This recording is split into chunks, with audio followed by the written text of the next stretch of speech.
Hello YouTube, welcome back to Web Gear Review. Today I'd like to take a look at the M-1910 type of Haversack. Now, this would be the Haversack that the United States entered into World War I with. But let me give you a little bit of background information on the color of this pack. The new M-1910 equipment was made of webbing and canvas in olive drab number 9 color, kind of a khaki tan color. This olive drab number 9 was used from around 1903 to 1907. In 1907, the color changed to an olive drab color, kind of a OD green color. And this was used to around 1914. In 1914, the color changed again to kind of a pea green. And it was used up to about 1917. And then in 1917, they changed it again to a khaki drab color, kind of a dark tan color, and was used throughout 1918. So depending on what year your M-1910 pattern Haversack was made will determine what color it is. This one that I have right here that you're looking at here is the darker tan color referred to as the khaki drab. Now, when World War I unexpectedly broke out in 1914, the United States had already adopted this M-1910 gear. So when the United States did enter the war in April of 1917, most of the U.S. troops carried the M-1910 equipment.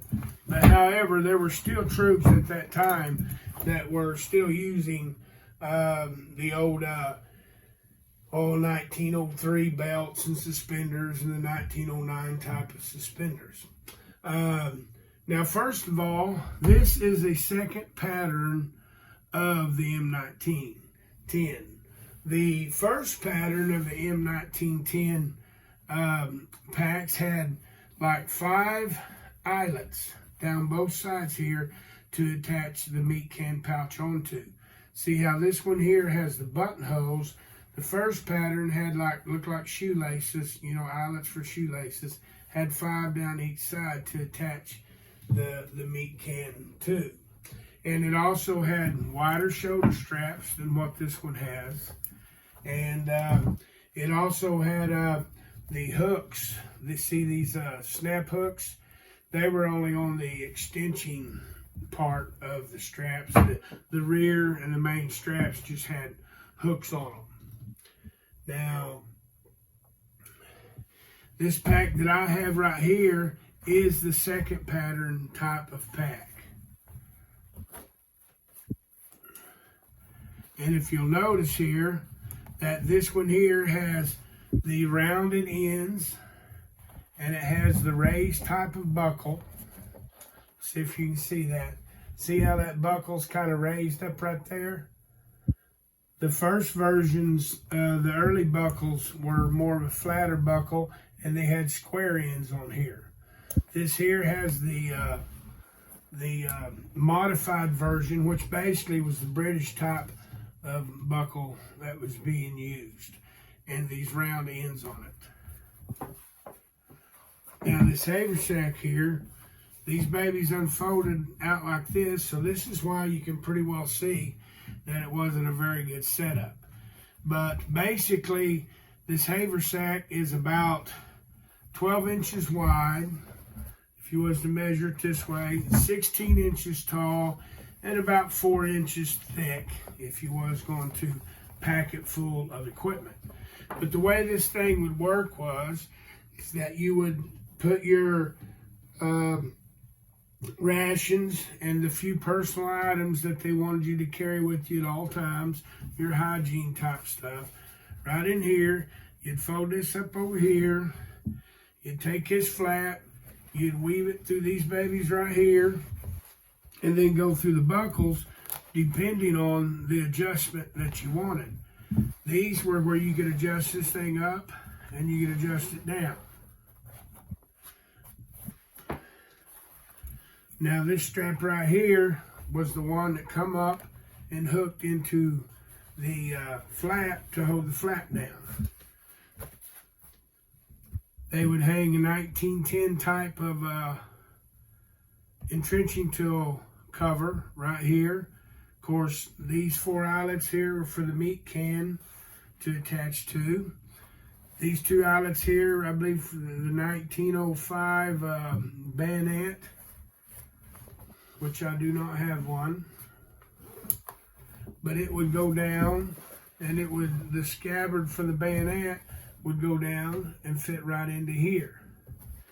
Basically, the bayonet was basically pretty much unreachable by the soldiers, the way I understand it. Let's take a look at the back of this thing here. If you look at the back of this thing, you'll see that on the second pattern of the M-1910 Haversack, what they did was they held these straps at 2 inches wide. That's simply a 2-inch wide webbing strap, and they put the hook type buckles, the snap hooks, on all of the straps, not just the extending strap like they did on the first pattern. Notice that the M-1910, this is one of the ways which it differs from the M-1928. It only had one strap here to keep it from lateral movement. On the M28, see my video, they put a 2 here, which gave it more points for lateral movement to hook to the belt.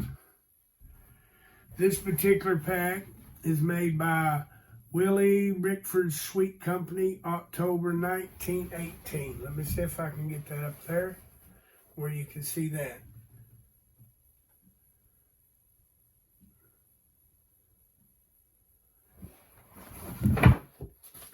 Now, one thing that I need to mention here is that the Haversack setup was designed to have a pack carrier and a meat can pouch. However, you could carry it without the pack tail, and you could carry it without the meat can pouch.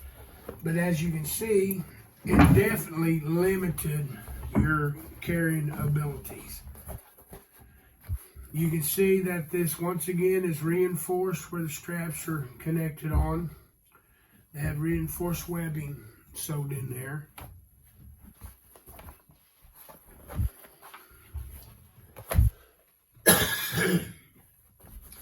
And all of the buckles on here are made out of blackened brass.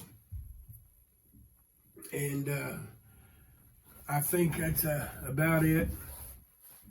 If you like this kind of content, subscribe and continue to hit the like button.